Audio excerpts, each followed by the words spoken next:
Instead of a haunted paddle or a blocky spaceship, Go Home Run casts you as a young baseball fan named Sally. While playing with her friend, Sally hits a home run so hard that it catapults into space, eventually landing on an alien world and causing a disturbance so great that it brings an invading alien force to the Earth. Sally and her superhuman hitting are the last line of defense, so she has to work her way through 5 worlds of saucers, legally differentiated thwomps, and a whole mess of bricks. On each stage, you have to dodge enemy projectiles to keep your ball in play, but 3 strikes, and you're out.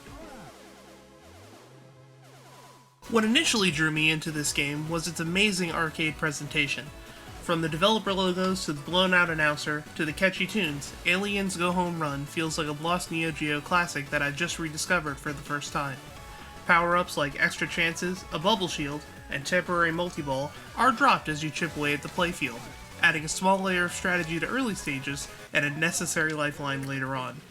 The smart tweaks to the breakout formula also helps this feeling along, but the game separates itself from the quarter munchers of the past with its focus on skill.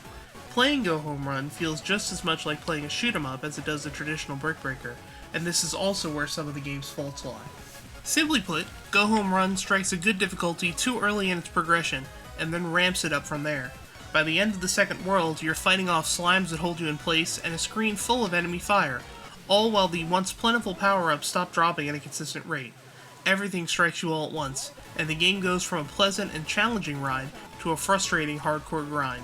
If you're a pro at shoot-'em-ups, then you might last a little bit longer than I did, but most players will tap out long before saving the world from this alien threat. Still, it's worth celebrating what Aliens Go Home Run does do correctly. Finding new pay dirt to mine out of Breakout is no small feat, and the arcade presentation is pitch perfect with the type of game the developers at Animace were designing. You get the feeling that with a few tweaks and a bit more polish, a follow-up to this idea could be a classic, and I'm interested to see anything else that this team has up its sleeves.